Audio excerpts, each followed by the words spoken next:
Yes, sir. Yes, sir. It's your boy, Mike Rich. Man, what's happening with y'all today? Hope y'all having a great day. Hope y'all having a pleasant day. And most of all, I hope y'all are having a blessed day today, man. Today, I wanted to talk about a shoe. I usually kind of been straying away from the upcoming sneaker videos, but since I have a couple of these shoes in my possession already, due to the massive resale amounts I've been willing to pay, we're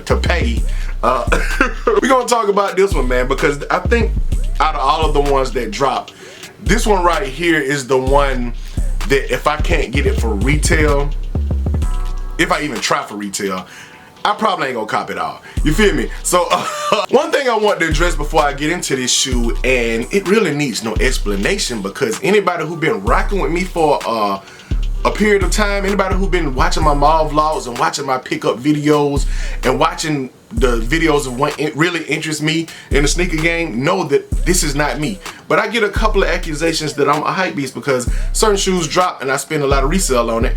But the reason for me spending the resale on it, because there is no other way to get the shoe. Like, it's like, what you want me to do, just say, you know what, I'm good. I mean, if I want a shoe at this point, I've been in the sneaker game long enough, I sleep on a whole bunch of shoes that I would usually cop and use just for YouTube videos. Now I'm able to borrow those shoes from people and do the reviews. Back in the day, I didn't have the connections to get early shoes from people to borrow, do the review, and give them back to them. I used to have to actually buy everything, whether it was early and then like 2016 and stuff like that. I had Fine Line for a plug. Shout out to Fine Line 1721, aka my boy Dwayne. He kind of helped me a lot in a lot of years to get shoes, but even then, even though he might have sold me the shoes for retail or close to retail, in order to get the shoe early, I had to spend money back then. Now, all of the general releases and the stuff that I'm not really crazy about, the colorways that the Jordan brand and Nike just be throwing out there, I can get the shoes and review them and then give them back and without having to spend the bread. And so when it comes to a shoe I really want, most times it's a collab or it's a limited kick that, you know what I'm saying, they put a lot of dope materials and stuff like that into, I can go ahead and pay the resale price and buy the shoe. I get these accusations that I'm a hype beast, I done changed and all this stuff, and I have not changed. If anything, I have become a more selective buyer. But how is that? Just because I ain't buying all these GRs and all these trash, and I buy GRs, let's get it clear, I do buy GRs if it's a shoe that I like, but just because I'm not buying everything that these companies throwing at us doesn't mean that I'm a hype beast. You know what I'm saying? And I know that word still get thrown around from time to time, but for somebody to say I've changed, yeah, you're right, I have changed. 100% I've changed, but I feel like I've changed for the better. I've become more selective. I'm not gonna take L's like I once did. I'm gonna get the exact shoes I want. I changed in a good way, because buying a whole bunch of stuff that they just bring out and they just drop because, hey, we just gonna throw everything at the wall and see what stick. They like Jordans. They used to stuff selling out. They gonna buy whatever. Instead of being one of those people, one of those sheeple that go out there and just buy anything that drop, I'm gonna get exactly what I want now. You know what I'm saying? So for those people saying I changed, to me, I changed in a good way by just getting exactly what Mike Rich want and not worried about, oh, I'm just copying these shoes because this is what I'm able to get for retail. You know what I'm saying? So anyway, with all that being said, today we're gonna look at a shoe. And I'm gonna put a couple examples up first. But we're gonna check these out right here, man. These right here. Okay, so y'all know I like the Travis Scott ones. Y'all know I'm really a big fan, especially of the Air Jordan 1 Low. You know what I'm saying? Everybody hopped on the dunk wave. And like I said, if I was a hype beast, I would be hopping on all these trendy waves. And I'm not. You know what I'm saying? I'm copying what I want. I always been into Jordan 1 lows, even when it wasn't the popular thing to do. You know what I'm saying? Where my beat up ones at? So I had to go ahead and get these from downstairs because these are my slide-on shoes. They were right by the door. And these are my slide-on shoes. And regardless of what, when I wear this Jordan 1 Low right here, when I wear this shoe, as beat up as it is, bruh, I still get people looking down at this shoe with respect. They always be like, oh man, you got them classic things on. You got them, and they came out in what, 2016? 15, 17, somewhere around there. I don't know, whatever year they was dropping all those lows. And they real vintage out looking without having to actually make them look vintage. This is real vintage. This is me beating it up wearing it to work, cutting grass in it, and then putting some shoe cleaner on it and making them look sparkly again to a certain extent. But I've been into the one lows, man, and around the time these dropped, everybody was letting them sit on shelves. Everybody was like not into them like that, bro. You can catch them on sale for like $60. That's why I beat these up so bad, because I thought I can always just go back and get another pair. You know what I'm saying? But now, like I said, hype moves mysteriously, waves change. I still feel like the resurgence of the Dunk Low is still more popular than the Jordan 1 Low. I just think they starting to do a lot of these collabs in the Jordan 1 Low, which brings me to what we're talking about today, and we are talking about these right here. Now these right here, bro, are the Air Jordan 1 Low Travis Scott Black Phantom. So this shoe right here, bro, is a shoe that we thought was gonna have that black and gray aesthetic with the sail swoosh. I wish we would have got that one. Those mock-ups I was looking at of that shoe, that's the one that I would prefer to have, because it just kind of follows the same mold in color blocking scheme as the rest of them. I know you don't want nothing to be super similar to everything that drops, so it's like they're repeating the same shoe over and over again. So this is something different when it comes to that. But I think, okay, everybody gonna have mixed feelings. I'm looking at the comments, and some of these comments, people saying these ain't it. They just doing anything now. They just throwing Travis Scott name on it. They know people gonna buy it, such and such, and go on and go on. You read comments enough, you'll get a headache. That's number one. But when you really look at the shoe, it's not a bad shoe. It's, in my opinion, the worst part about the shoe, and it just where it all falls apart at, is the midsole being black. I do not like black midsoles on Jordan 1s. That's just me, man. The Jordan 1, what was it? The New Orleans Saints kind of colorway, the black and gold, the patent leather.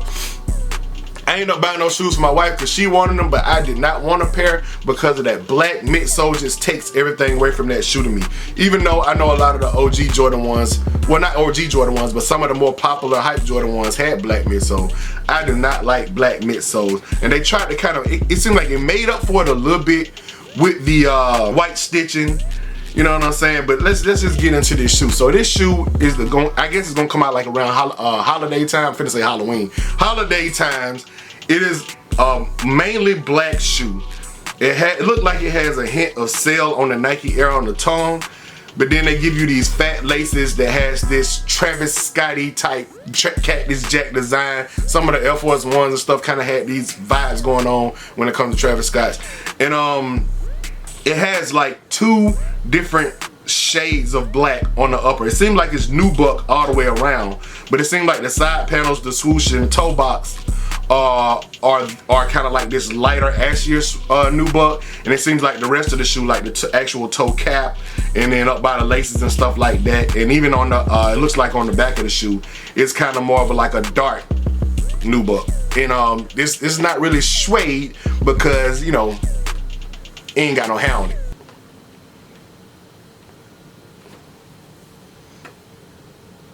Shout out my boy Mr. Bolden. Anyway, y'all look at my IG, y'all get that joke. So anyway, and then also on the inside of the shoe, so we're gonna flip through a couple of the pictures of it. So they do give you red laces with the shoe as well. I like how that bounce off the red on the Cactus Jack logo on the tongue. You know what I'm saying? This is from Sneaker Spook. But I first saw these pictures on Z Sneakerhead, so shout out to Z Sneakerhead. But the inside got this carpety, like real hairy material. Here we go with the hair again. Hairy material on the inside of the shoe. But the black midsole just throw it off, and I think it makes up for the black midsole a little bit with the white stitching. Like I said, that's one of my favorite things I like about this latest Jordan 7 release that dropped in the citruses was they got the stitching. When they put some shoes, when they got a suede and an ashy suede, you know, they kind of look, and then they go with the stitching that you can see that's visible. Actually, I like that attempt when they do that on shoes right here. So just looking down a couple of pictures of these, they come with black wax laces too. So it look like this person, whoever Sneaker Spook is, he put black laces, red laces, and he put those fat like design kind of laces in the shoe, which we're seeing right here. So they alright, man. I don't think they bad. I just don't like the black outsole. They always come with the best materials for the Travis Scott 1 Lows, and they always have a different look. You know what I'm saying? They stand out on feet. You can throw them with outfits. I think the red laces make them pop. But you know what I'm saying? If I might go for them for retail, but this is one of the shoes I would not be spending resale on. Give y'all a couple more looks of these right here. This is an in-hand, literally an in-hand look of them. In the black midsole, just throw it off. This do look like probably why I say a Halloween, because it looked like a Halloween theme type shoe. I was hoping to get the gray with the sail swoosh because I would have been, you know, rocking my Rich Nation shirt with it. You feel me? Yeah, like I said, a little furry looking look on the inside. The white Cactus Jack is super clean on the medial side. Yeah, these they not bad. I don't hate them, but I don't really love them either. I wish they would have showed the back. I think, all right, let me do some investigation and see if I can find the back of the shoe somewhere. All right, okay, so this is somebody else who posted the shoe as well. Some more images of it.